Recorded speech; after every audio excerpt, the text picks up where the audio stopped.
Bismillah ar-Rahman ar-Rahim. Hello everyone, I hope you're all well. In today's video we are honoured to be joined by Dr. Claire Turner, who is passionate about cosmology and has achieved a Master's in Aerospace Engineering and has also achieved a PhD. She has completed a PhD from the University of Manchester in computational fluid dynamics. Thank you very much, Dr. Claire Turner, for being here today. Thank you. Welcome. Pleasure. You're not going to offend anyone here, okay, right?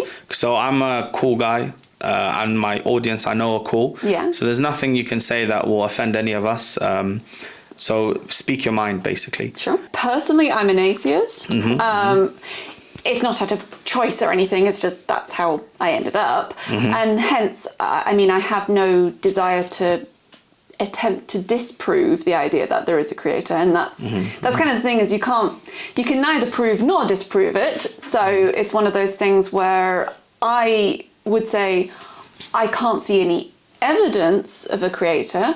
Of course, like I said, that doesn't disprove it, but it also I haven't seen any convincing argument to prove it. I think personally one of the best. Now I have faith. Faith is something that just is like it's just something that you believe in. You have no evidence for it, right? Yes. Faith is not evidence based. Exactly. So it's not something that you can just sit there and prove, right? What is atheism to you? Well, it's just literally a lack of believing in a god, as far as I'm concerned. In a designer, basically. It's just and again, like I said, it wasn't a choice. It's just that I have grown up.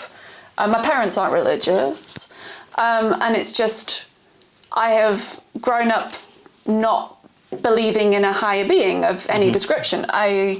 And you know, like you said, how you have faith, you can't force yourself to have faith either. You can't. So really it's just again, it's not a desire to stop other people believing in it. It's just simply a case of I do not have that faith. I do not have that faith. That's just it's a simple lack of faith. Yeah. That's so how I would describe atheism to you is just a lack of faith, right? Yeah. Yeah. I think that's a good way to put it. It is more probable of you going and playing the lotto, the Euro Millions, and winning 10 times in a row, right? You could go play the Euro Millions and play 10 times in a row.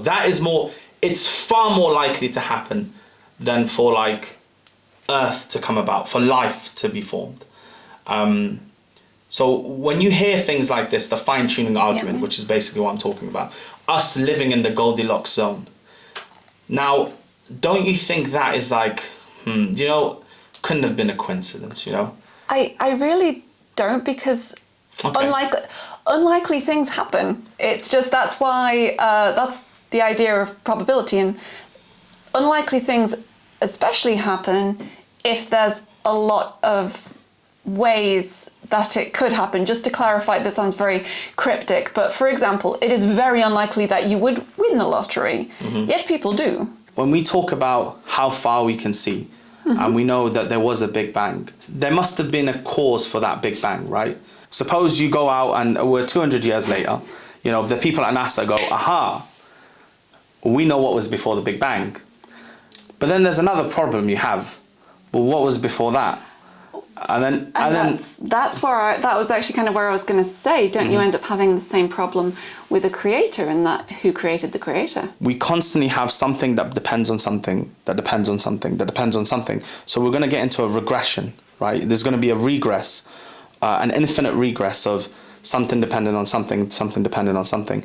So what we say, there must be an ultimate power to give that everything depends on. So if we just keep going back, right, something depends on something, something depends. And then at the end, we get to the end where we have the ultimate being that gave life to everything else, that gave life to the Big Bang Theory, that clicked that start button, right? So that's why we say, like, from my point of view, from my perspective, right, for you to ask, like, what was before God is a misunderstanding of who God is, basically. Right. Do you know what I mean? So God is that ultimate source that everything depends on for it to happen. And if we were to ask, well, then what is before God? That itself is, number one, a misunderstanding of who God is. Number two, it's illogical, meaning you're just going to go on forever. Well, yes. ومن يقل منهم إني إله من دونه فذلك نجزيه جهنم كذلك نجزي الظالمين أولم ير الذين كفروا أن السماوات والأرض كانتا رتقا ففتقناهما وجعلنا من الماء كل شيء حي أفلا يؤمنون. This is one of the things that Muhammad knew, right? That, you know, this was 1500 years ago. The same Quran that was being recited then is the same Quran today. And we don't want to get into the authenticity of the Quran because this has been well established across the universities in the world, that across even the universities here, some of the best universities like Harvard and Cambridge and the University of Birmingham have established for sure the Quran that's being recited today, that book was the same Quran 1400 years ago, just because of our tradition and how we keep it, right? So what do you think of this? When you hear like a man in the desert saying things like this, where our best minds only came up with it maybe 100 years ago. So how does he come up with stuff? So I'll explain it specifically.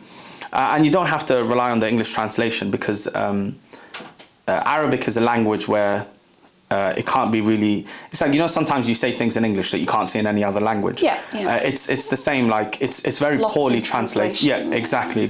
So I'll briefly translate this to you. أَوَلَمْ يَرَى الَّذِينَ كَفَرُوا, do those who disbelieve in a God, do they not see? So he's actually talking to and this is so profound because Muhammad is largely talking to a theist audience at the time. Yeah. But we believe the Quran is a message for the whole of mankind. Yeah. So Allah is basically addressing you know, atheists at this point, basically, those who do not have any belief. And he goes, do they not believe that the world, the universe, was one thing? Basically, ratqan is something like this. Yeah. Like it was. You can almost say like one mass. It was one thing that was really tied together. Yeah. And then he ripped it apart and it spread apart, right?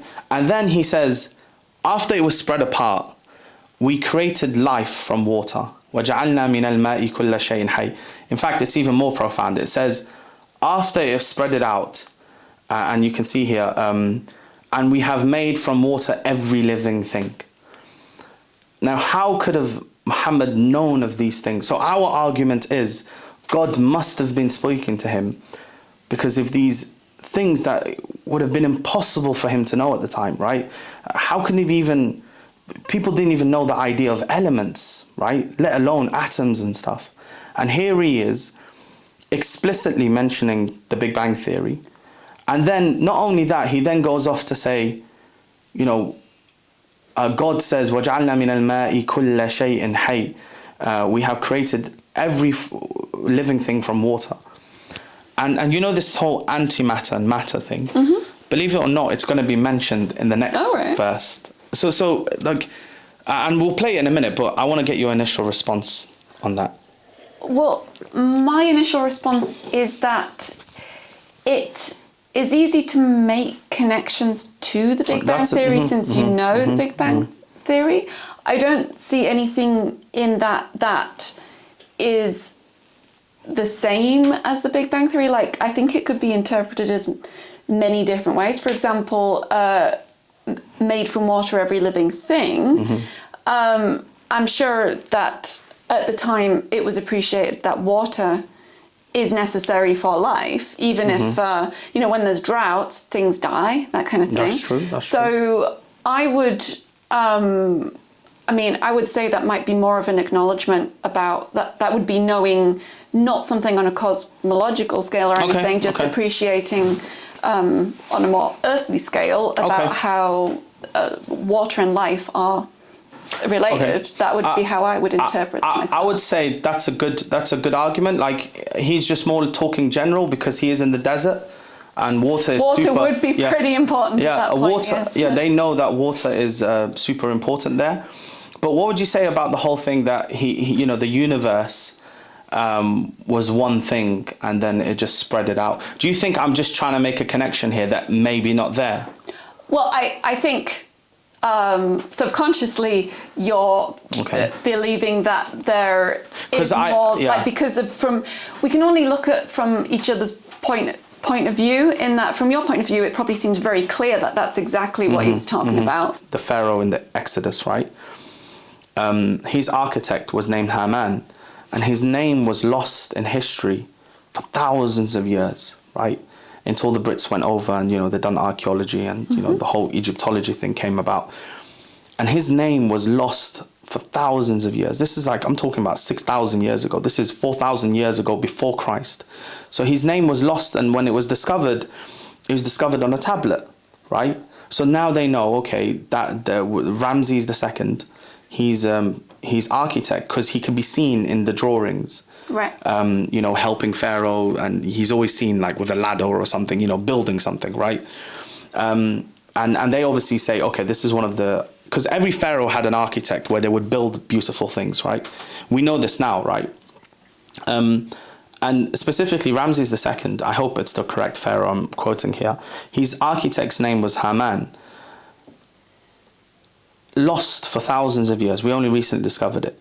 The Quran claims Pharaoh's name, his architect's name was Haman. The exact pronunciation, the exact syllables. It's not even an Arabic name. Do you know what I mean? And then, it's how could have Muhammad known that? Well, the recent thing you said, as far as the historical thing's concerned, that does sound very impressive, and I certainly don't know enough about the background to be able to comment on that, but that does sound very convincing, if any of them were convincing. It's not just that, man. I wish, Claire, that if we had 2 weeks and we could proper sit down and study the Quran, you'll see that there are far more impressive things than that.